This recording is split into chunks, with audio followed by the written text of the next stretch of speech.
പ്രേക ഇപ്പം ഇല്ല ഒരു കാര്യം ചോദിക്കാനാണ്. ഇപ്പം ആടിനെ പട്ടിയാക്കുന്ന പോലെ പ്രേകക്കെതിരെ ഒരുപാട് അലിഗേഷൻ കഴിഞ്ഞ മാസം വന്നിട്ടുണ്ട്. ഇപ്പം അന്ന് അത്ര പ്രേക വിമർശിച്ച ആളുകൾക്കെതിരെ പ്രേക എന്താ പറയാനുള്ളത്? ഇത് എത്ര നേരം പ്രിപ്പയർ ചെയ്തായിരുന്നു ഇത് ചോദിക്കാനായിട്ട്? ഇല്ല അത് കറക്റ്റ് മൂമെന്റ്സ് ചേട്ടൻ്റെ പേരെന്താ? പേര് നിങ്ങളെല്ലാവരും ചേട്ടനെ എടുക്കും. ഇത്രയും ബ്രില്യൻ്റ് ആയിട്ടുള്ള ക്വസ്റ്റ്യൻ ഈ സമയത്ത് ചോദിക്കുന്ന ഈ ചേട്ടനെയാണ് നിങ്ങൾ എടുക്കുന്നത്. ചേട്ടനോ അനിയനോ? എന്താ പേരെന്തായിരുന്നു? Very brilliant question. ആണ് കറക്റ്റ് സമയത്ത് ഇങ്ങനെ ഒരാളോട് ചോദിക്കാൻ പറ്റിയ ചോദ്യം. I appreciate U.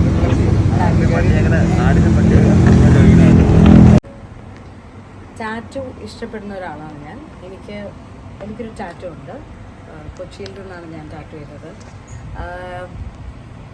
എൻ്റെ ഫ്രണ്ട് എരിക്കിൻ്റെ ബെസ്റ്റ് ഫ്രണ്ടാണ് കുൽദീപിനും കൊച്ചിയിലൊരു സ്റ്റുഡിയോ ഉണ്ട്, ഡീപിങ്ക്. ഫസ്റ്റ് സ്റ്റുഡിയോ അല്ലേ, ബ്രാഞ്ച് ഔട്ട് ചെയ്ത സെക്കൻഡ് വെഞ്ചറാണ്. അതും നമ്മുടെ തലസ്ഥാനത്ത് ട്രിവാൻഡ്രത്ത്.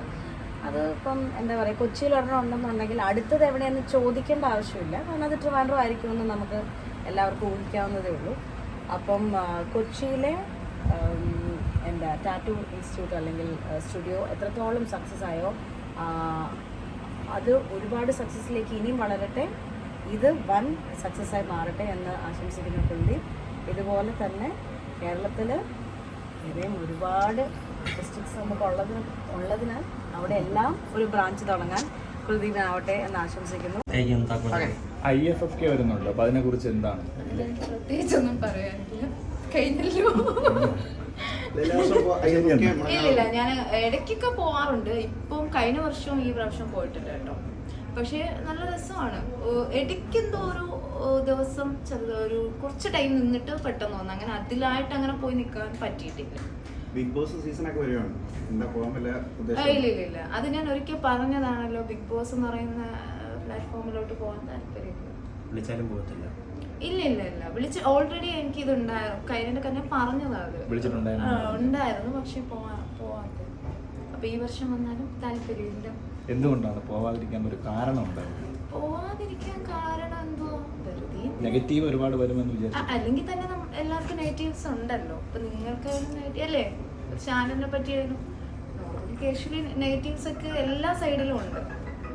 പക്ഷെ വെറുതെ എന്തിനാണ് ഇങ്ങനെ എനിക്ക് തോന്നിയിട്ടുള്ള ഒരേ സമയം പൊക്കി വെക്ക്. അതാണ് മുകേഷ് ചേട്ടൻ്റെ കൂടെ ഉദ്ഘാടനത്തിനൊന്നും കാണുന്നില്ല.